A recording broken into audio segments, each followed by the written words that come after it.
Last time it was tasty, this time it's spicy. Yes, we've got a I brand didn't new even realize HANABIE. that. Well, we had We Love Sweets before, so they've gone from sweet to tasty to spicy. It's like they're going through the flavor range, you know? But yeah, I brand new expect song. bitter next time. Oh, Oh, yeah, actually, that would be kind of cool. They should have, yeah, I like that. That's a good one. They're gonna have an umami song next. Yeah. But no, we love them, and they love sweets more than us. But still, we love them. It's gonna be a brand new song. It's called Spicy Queen. There's a lot to talk about, I feel, in this one. So I want to get you. I think we've all done our reactions to this. We all put them out before we did this podcast. So you've had a chance to listen to it, guys. What do you think? I'll let Benedict go first in this one, seeing he threw me under the bus for the baby metal one. sorry. Okay, I will go first. I actually really like this one. And the reason for it is that to me, it felt more like the older Hanabi style, more a bit more that raw metal Harajuku core, however you want to describe it, but more of that original. What's the first album called? Girls Cherry Reform Manifest. blossoms. Cherry blossoms are blooming. No, not the EP. The yeah, I mean Oh, the EP basically as well, but the yeah, that's what earlier, more raw style. So I can never yeah, remember the name of that first album. I know the one you're talking about, Girls but Reform I, Manifest. That's the name. oh, is it? Um, Okay, fair enough. I thought yeah, that was I'm pretty someone sure. else. Okay. Breakdowns, a lot of switch ups in the songs reminded me a bit of that We Love Sweets style of song, which I felt they went a little bit away from in Reborn Superstar. But yeah, this new track I dig. I like it. All right, Neon. I'm the same. I really love just everything about this. Within like the first 2 seconds, as soon as that like it opened with with those guitars, I was just like, yeah, yeah, I'm sold. I'm in this. It took me all but 2 seconds to love this song. I was like, holy crap, yeah, sold. Completely did it. It was energetic, brutal. Love again. Yukina's got this amazing ability to be cute as fuck and just like She sounds brutal as great well. in this. Sounds great in this. Yeah, just everything about it is absolutely amazing. Well, She yeah, sorry. so I did because you brought that subject up. I did want to maybe start on that before we move on to other things. I got to be honest.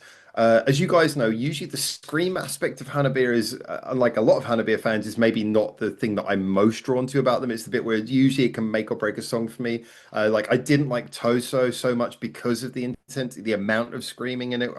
It didn't work for me. This was kind of like the opposite, though. I felt that here, Yukina's whole style was so dynamic. It was so changing. She was like shifting up what she was doing all the time. It was rhythmic. Actually, It was it's punchy. interesting because I actually felt I'm it's really, more scream heavy than some of yeah, their later stuff. I exactly, and Earlier. that's what I mean is that on paper, a very scream heavy song would usually be the sort that I wouldn't Yeah. be so into. But for me, it was the fact that it was very rhythm based, very dynamic, and again, she was changing her voice in a very expressive way. You could tell like the tension, the ramp up, the emotion. So I'm really interested. So Neon just started mentioning about Yukina, so maybe that's a good place to kick this one off. Really talking about Yukina's performance. Did you feel it was different, or how did you feel about Yukina's offering here? Neon. I kind of feel like I said, I actually kind of agree with Benedict. I actually thought she sounded way more heavier than the last couple of songs and last couple of tracks, actually, to be fair. But I kind of agree with what you said as well. It's her Well, I dynamic. wasn't disagreeing with that. I was agreeing with what Benedict said there, but it was like, yeah, Yeah, why? Yeah. it's how dynamic she is and her Mm. range. She has such beautiful range to be chaotic. I kind of want to compare it to like sort of that Ado kind of frantic way that she Yeah. can project her clean vocals, but then she can chill out and she's got those beautiful, nice cleans as well, which is like her true singing voice. And then like instantly 2 seconds later, half a second or half a step later, it's the harsh vocals come out, and she's got so many kind of like weapons in her arsenal. It's just for her, it's just a case of how she utilizes it, and that's kind of like the fun thing about Hanabiya and Yukina as a whole, is you don't quite know what you're gonna get with her sometimes, but she's good at doing pretty much everything. So it's no matter what Yeah. you kind of get, you kind of kind of happy with it. But I really thought that the way that she projected herself in this song really suited the tone of it as well, and it just came out. It just came across Yeah. really well, I think. That last point, I really agree on that last point. Really fit the type, this type of song. I wouldn't say, it sounded hugely different than Yukina before, but like Neon said, she just has that arsenal and just used it like perfectly in this song. And I also think this song had like nice vocal layering. I mean, it's also Mm. nothing new, but a lot of times you have like Yukina screams and that nice cutesy voice layered on top, which they did even in We Love Sweets and very early on. But I think I that's this. think I I think think this. this is sorry. Sorry, go on, go on. I was going to say, I think this is where I'd actually agree with your original assessment that so I wasn't originally thinking that this was like a return to the sound that they had in We Love Sweets, but I think from Yukina's perspective, maybe it is because I actually kind of agree that with both this song and the last one, Tasty Survivor, I felt like Yukina was not doing anything we hadn't heard before, but she was using many more different styles. Like both of these songs had little aspects of rap, little aspects of clean vocals, little expressive bits like what Neon, I really like Neon's reference, like the Ado thing. Like although Ado's clean vocals and Yukina's using a lot of like sort of growling vocals, it's that sort of thing where she ramps up to a high note and then she Mm. pushes and goes from calm to angry. It's almost like she's got like this Jim Carrey level of like just suddenly she'll turn around and change expression. And it's I'm like, never gonna be able to unsee that now. Every yep, time I watch she's that she's video. she's the Jim Carrey of metalcore. that's a statement. I think that's a pretty good compliment. I just There you go now. The thumbnail to this video needs to be the band with Jim Carrey's face. no one's clicking on that. I think they'll Maybe click on it, just be don't like, do "What the the ass fuck?" speaking scene. Uh, But yeah, I love it, Um, and I think it fits tonally as well. What I want to say, what I really want to point out, what really kind of drew me in, and I'm gonna say maybe slightly controversial, but even more than Yukina, if I'm gonna say her name right, is it Chica, the drummer? yeah, I actually Absolutely, agree. She did a absolutely fantastic amazing. By the job. way, like yeah. Yeah. I really noticed like a really upward um beats and some of the half steps that she's taking while she's in the songs recently have been absolutely incredible, by the way. And I think she's made a massive difference in the relative short time I think she's been with them. It's kind of crazy actually. So yeah, big shout to her because I think the drums have been stellar recently. This was Has a she really been on drum-driven Rebound song. Superstar? Or did she come after? I'm I gonna can't remember Google it. exactly when. Yeah, I can't remember exactly when she came in, but I've been loving the drums recently from Yeah. her. Yeah, what I Howard noticed, is checking. yeah, I noticed Carry on. about this song why I also think I feel that it's a bit more like the earlier stuff, that it is has less synthy elements. It's more of a Mm, Oh, pure synth. metalcore synth, yeah.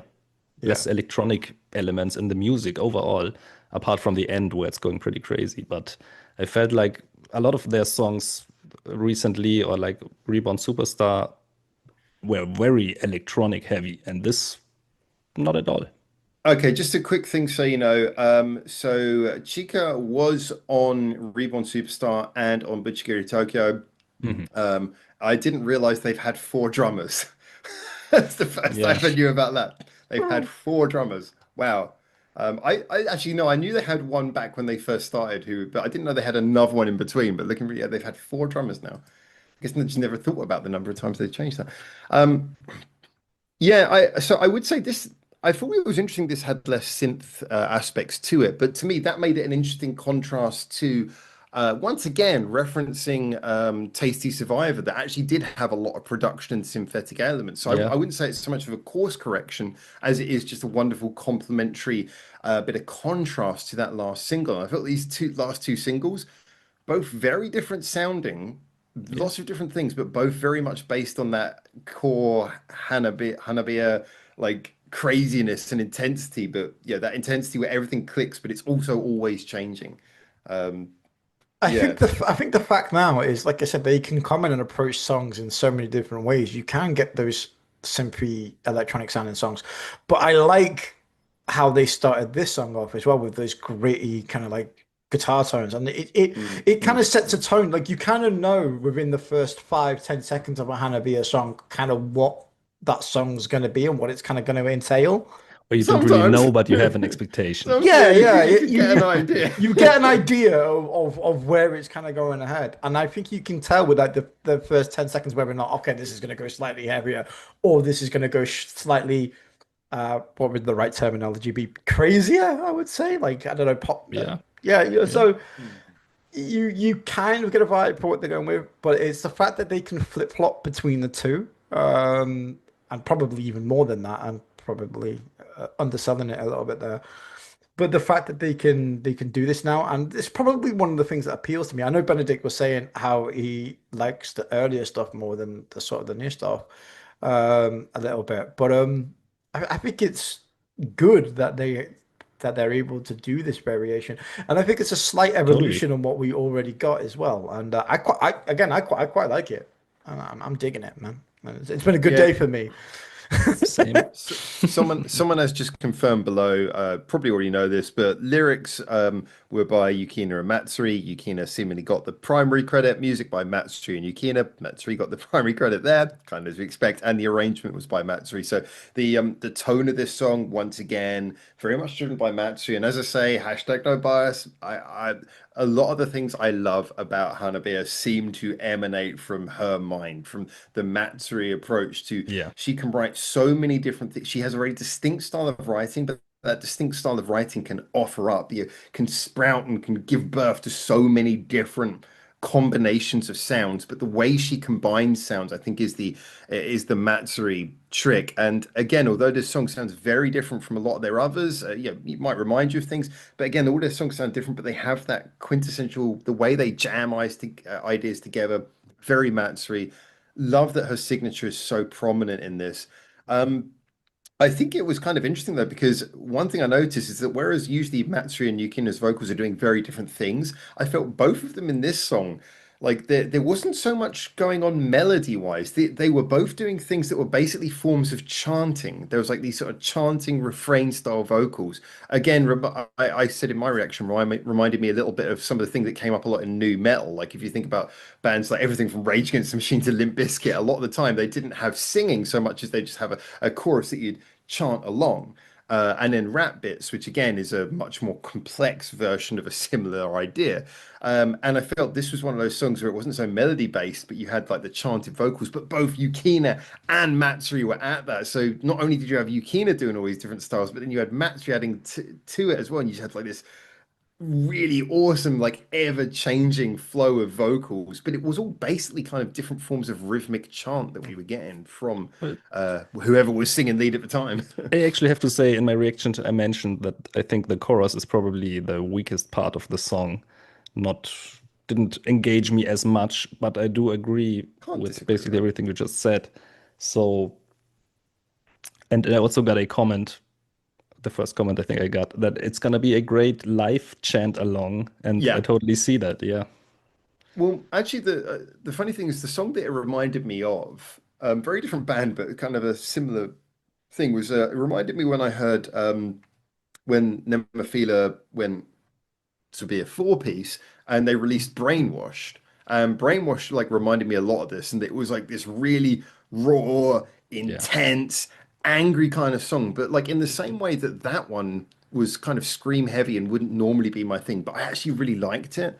Similar thing in this, it was just the idea that you had these vocals where it was rhythm based. So the shouting itself was a tonal thing, but really it was very sort of chanted, rhythmic kind of vocals. So the fact it was screamed wasn't really what was important. It was just the rhythm, and then that the scream was just a way of showing a bit of intensity, to the tone. And so I really felt like Brainwashed by Nemophila and this song, although emotionally they might be different, they both carried that similar vibe of being this sort of like really grungy, growly, intensive, kind of like nasty sounding, but very funky kind of song where, yeah, they were just alive with like really cool rhythmic ideas. So those two songs for me are very similar and won me over in a similar way, I'd say. Yeah. No. I got to agree with that. I think one of the other things as well that I like to pick up on this song is how the music plays out. There's a section towards the end of the song where it's basically it's just an outro, really, to be fair, but it's so catchy. It's so just do.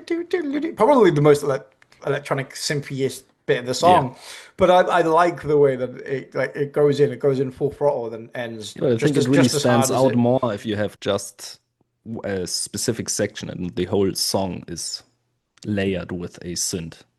Yeah, I love it. It ends just as it started, intense and pretty much on Yeah. point. I like it. Talking of the last bit, I have to pivot slightly too, and I really want to talk about this. The music video. I thought that video was actually just right. I thought it played well to Yeah. the HANABIE sound. It looked like it cost fucking nothing to make. It looked like it cost the same price as a Happy Meal, and I I mean, tell you what, it was they're in a box brilliant. room, really, aren't they? So It did have a little bit of that sort of late 90s, early 2000s that we got a fisheye lens, we got a room But I with would cool say graffiti on the wall. they have everyone's a just thought waiting out for visual Jamiroquai to pop aesthetic. up. Exactly. Yeah, sorry. Yeah, I should say Benedict made a really good point there. It was how well the aesthetic was thought out, like that red, white, and black thing. Again, that actually reminded Also, me a their lot of outfits the really match it. yeah, and they had that look as well, and it actually reminded me a lot of the Cherry Blossoms are Blooming sort of color scheme, that red, white, and black thing again. What did you guys think about the video then? I gotta get some thoughts on that. I thought it was awesome. I think it looked awesome. I mean, yeah, it's kind of simple production-wise, true, but I think the editing worked great for what it is. Uh, Also, like the color scheme they used, sometimes they have this red and black room, but then sometimes you have footage where everything is black and white and they just leave the red in and stuff like that. I think it just Yeah. really, really a nice aesthetic throughout the whole video, very consistent. And also some cool throwbacks where they're sitting on the table with all the food, Yeah, kind of the that's same true like actually. Yeah, in We Love Sweets. yeah. So yeah, I liked it. I enjoyed it a lot. Yeah, no, I gotta agree. I think aesthetic is important. That can make or break a music video, to be honest. And it's probably more in the hands of the director or the producers or whoever's making the video rather than the band itself, because kind of Mm, realistically, whoever the band is kind of in their hands a little bit. If they do a good job, it makes the band look amazing. If they do shit, Yeah. then the video itself looks shit. Um, and I think I they think did really well. a good director needs to know who they're working with. Like a Yeah. good director on a movie set needs to understand they're actors, but of course Yeah. they're actors. Whereas when you're working with musicians, obviously they're going to have their stage presence and everything, but they're not so used to like sort of performing to an exact frame and an exact Yeah. look. So I think this director to me. I mean, Hanabi are just going to be fun, whatever. But this director knew how to set it up to make like the most of their playful silliness, and Yeah. I just thought it was cool. I thought again, visual aesthetic was cool. It cut really well, and it just like highlighted them. So yeah, I I think mean, we I all think we agree on have to that. touch on that certain aspect at the end, graphical Oh aspect, yes, where Yukina is spewing flames. Um, indeed. yeah, didn't expect it. I'm not sure how well it actually fits in the video. The effect is kind of, it looks I, okay. I Let's say it like that. I think it's cheesy on purpose. I Yeah, think it's cheesy, Yeah, but I'm they with I'm full probably, with but the I other. think they it Yeah, also it really full works. did that. I Yeah, agree with both of you at the same time there. It does look pretty jank, but in an amazing way. It's kind of like amazing jank. But then again, the video sets you up because it's got like a few like really cheesy like green screen effects in the middle. Mm. So clearly they set up that we're yeah, playing with jank a little bit here, which is fun. Again, it like loosens you up a little bit and goes, hey, look, we're doing silly stuff. So that bit at the end, plus I think the fact as well, we were talking about the color scheme and the visual aesthetic. Burst of Flame is the only thing really that obviously doesn't fit in with the color scheme. yeah. So it's even more like it grabs your eye, like, oh shit, what the fuck's going on here? Because suddenly it's like this thing just stands out. This like weird janky flamethrower breath. But no, Somebody that obviously I crunched the numbers and realized they spent all the budget on the food. you're gonna need to launch some of that back as fire. But then afterwards, there's a couple of seconds afterwards where you see like then the galaxy, and I think they imply the Oh Earth is yeah. exploding because of Yukina's flame breath. Um, which I thought felt a little bit shoved in at the end. There wasn't really any reference to seeing the world on a outside scale or something, and then suddenly you No, have a little joke at the end. I even feel I saw this in some other video recently, exactly that same thing.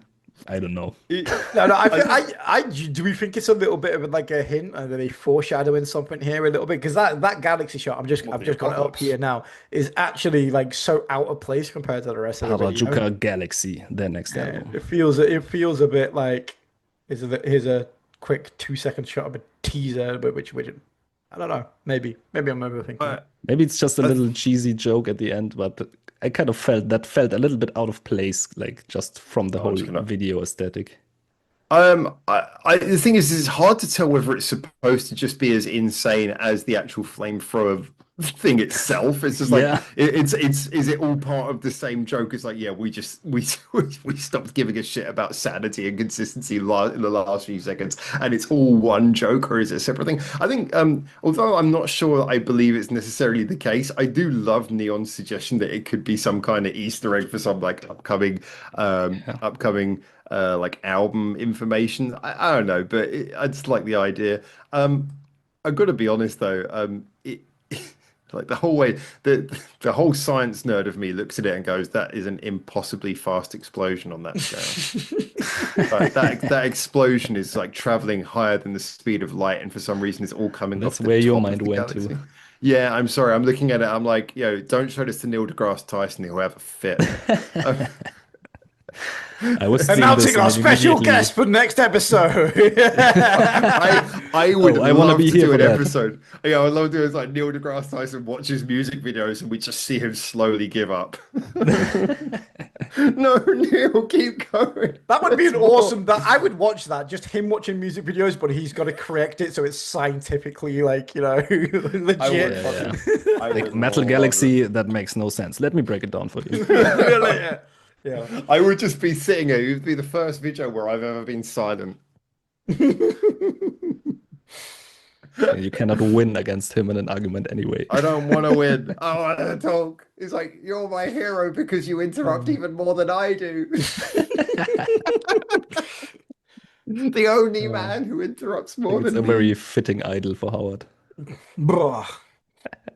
Jesus Christ. Oh, Jesus. So Just yeah, just saying, you've never seen Howard and Tyson and A at the same room together. Just saying. He is the same person. Just takes off his mask.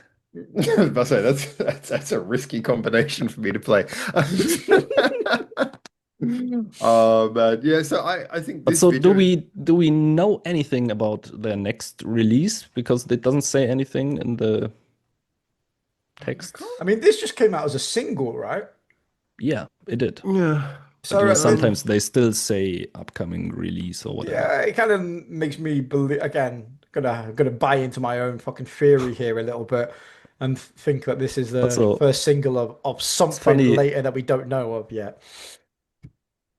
they had 3 hair and makeup artists involved in this video. Yeah, I'm What? glad you're saying that because I'm looking at the director right now. I'm looking at the director's fucking rap shoot. I was So gonna say noobs. We have 8 makeup artists. Full. why Could you why are none quickly? of them here for me? Okay. So yeah, I Benedict think has 7 of them. But you will not see them. oh, Shut up. this is interesting. Oh God. Oh God. What is Howard What discovering? what have you discovered? I don't like the look on his face. Okay, I'm gonna have to tell you off stream. There you go. There's a little bit of something exciting for Okay. there's something exciting that you can work out in the comments. But yeah, I just found out something interesting about this video. Cool. All right. So All right. Interesting. I know someone involved. That's what I'm saying. All right. Oh, I Ah. see. Oh, that's our chance. Ears to these just turn up on set. It's like, we're here. What are we gonna do? All right, so we're gonna set fire to the 3 of you. We'll take it. I'm in. Ears to the east just burning. It's like and subscribe. All for the views. Fuck yeah. It is to the used Oh, for the good of music. We sacrifice ourselves. so fucking so for good of music, we sacrifice ourselves and do no more episodes. What does that say about East to the East? So, Going out well, with a bang. That's how you stay in the minds of people. so Exactly. fucking martyr to music criticism. I don't. Nobody remembers you when you're old and you go out naturally. You know, it's always the What about Oh. your young ones in their legacy, Howard? prime who get remembered. Why do I feel like you guys are setting me up for some kind of thing next week? It's like, so this is your stunt, Howard. Like, what? It's a new format experiment, Howard. We're going to set you on fire. So, with that all being Well, said, now I you think mention no. it. Let's move on real quick. Let's move on real quick. I must say though, I really personally, I just felt this was fun, and I said this at the end of my video, and this is why I want really interested to know what you guys' final conclusion is because I said the same thing at the end of my reaction to this that I think I said at the end of my reaction to Brainwash by Nemophila, which is that when I listen to this, one of the things that I like about it so much is that on paper, this is the sort of song that usually I would not be drawn to, and yet I come out of it with a big smile on my face, giggling from ear to ear, like that was good, crazy fun. But it also just musically, it felt like a piece of music. It didn't just feel like fucking noise, noise, noise. It actually felt like a constructed, playful, clever bit of like musicianship, which was designed to, not just technical stuff, it was designed in a way that it was full of ideas. So it was loud and it was raucous, but in a clever, kind of playful, inventive way. And for me, that made me, as someone who would on paper not be drawn to this, actually really enjoy it. So you guys are definitely more the brutal kind. So I'm really interested to know what your final conclusions I on thought this it one are. found it very interesting that you said that had a lot of ideas in it, and I totally agree on that point. Because you could say, basically, agree with you. I was just formulate it in a different kind of. Anyway, um, a lot of ideas in it, and I really felt that because you could say it's kind of a standard metal song, basically. Doesn't have as many interesting shifts or like genre bending stuff like some of their other songs, but it's more of a straight raw metal song, but still Hmm. so fun, so energetic, so many ideas to shift it up. So yeah, I totally like the direction, even though if they will go more synthy again, but totally dig the callback to some of the earlier stuff. Yeah, I think we don't expect anything they do to be permanent. It's just this Yeah. is this is the experiment they did today. Yeah. Neon, final thoughts. Final thoughts, I Like mean. I said, I think they got this in a locker, and I would love to see more of this. I mean, in fact, I would like them to go even further and be even crazier, even more brutal. But for Can me, you it's even got do that? When he says I crazy, he just means brutal. That's what he means by brutal. crazy.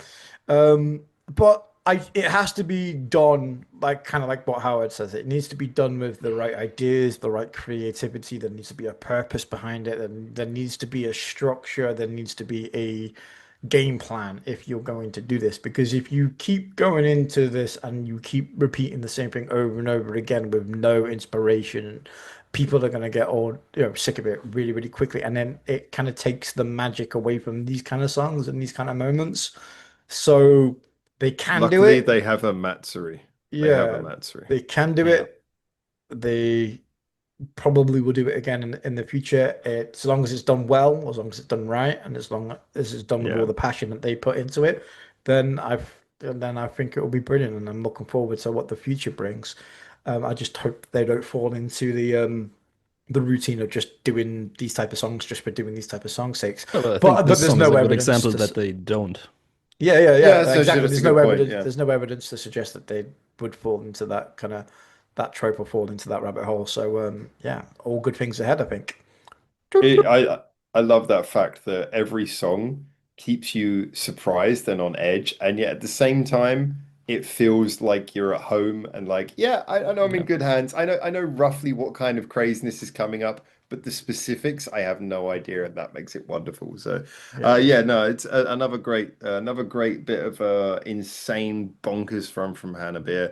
And so let's wrap it up on this one. I think we've got to the point where we can hand it over to our lovely audience at home and ask you to get in the comments. Tell us what you think. I need November to hurry the fuck up so I can go and see them. So wait, so you're basically, I need to get past that bit where I go stay with Howard in Japan. Fuck that. I want to get You past that as quickly as would be possible. amazing if you take me to go and see Hanabie. There you go. Oh, You know what would be amazing? If you take Yeah. me to go see Hannah. But probably, let's be honest, it will probably be me paying for the tickets. So it probably will be Hey, that. you're staying in my house for a month, all right? I'll provide you with ceiling, all right? Are you with us? that is not I- probably, that is certain. Do I I put a even roof do I over even your head? do I money even- on- do I even have a food on the food? Do I table. have a futon yet? Oh, you want to sleep on a futon? Oh well, there you go. Look, it's a wood floor, but it's softwood. Softwood. That's what she said. Such luxury doesn't exist in Japan. Not at Howard's place, at least. Well, I didn't hear what Benedict said, and it sounded like an insult. Yeah, it kind of was. It kind What do of you was. say? What do you say? It's okay. Well, that's enough of this episode and Howard Softwood. We'll see you next time. Keep your ears Two. listening to Benedict to the east. I will not go to the east, so you have to listen to those two guys. God, this is getting confusing. Softwood. Bye.